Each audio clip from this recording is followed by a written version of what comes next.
શ્રી પ્રેરણા બાળ સભાના સૌ બાળ પુષ્પો અને બાળ સાથીઓને સપ્રેમ જય ગુરુદેવ સહ શ્રી રામનવમી નિમિત્તે આપ સૌને રામનવમીની ખૂબ ખૂબ હાર્દિક શુભકામના. બાળ પુષ્પો, આવો આ રામનવમી નિમિત્તે ભગવાન શ્રી રામના આદર્શો આપણા જીવનમાં ઉતારીએ અને ખરા અર્થમાં રામનવમી મનાવીએ. આજના આ પાવન પર્વ પ્રસંગે આપણે સૌ સાથે મળી ભગવાન શ્રી રામચંદ્રની સ્તુતિ કરીએ. બધા જ બાળ પુષ્પો સીધા બેસી જાઓ, આંખો બંધ, પ્રેમથી ભાવથી આ સ્તુતિમાં જોડાઈ. શ્રી રામ શ્રી રામ શ્રી રામચંદ્ર કૃપાલુ ભજ મન હરણ ભવ ભય દારુણમ નવ કંજ લોચન કંજ મુખ કર કંજ પદ કંજારુણમ શ્રી રામ શ્રી રામ.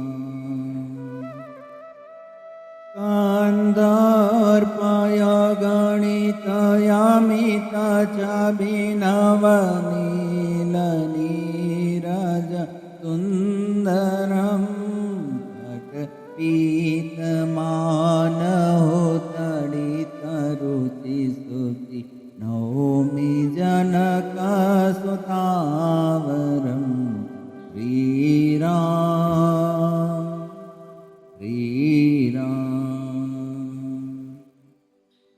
ભજો દીન બંધુ દિનેશ દાનવ દૈત્ય વંશનિ કાંદન રઘુનંદયાનંદ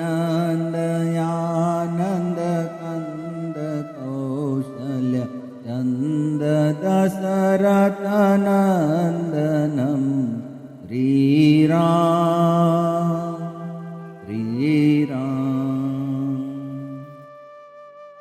શિરમુકુટ કુંડલ તિલક ચારુ યોદારયાંગ વિભૂષણ આજાનુભુજ સર ચાપ ધર સંગ્રામ જીત કર દૂષણમ શ્રી રામ શ્રી રામ.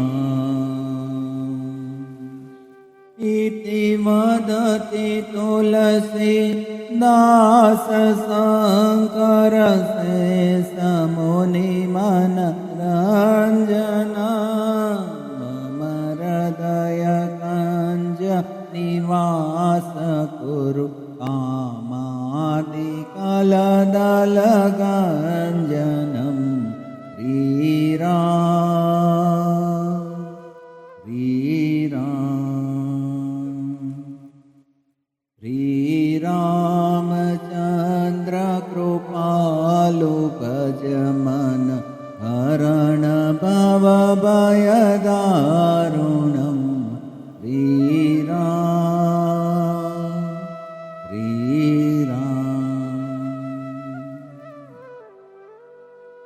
લો શ્રી રામચંદ્ર ભગવાન કી જય.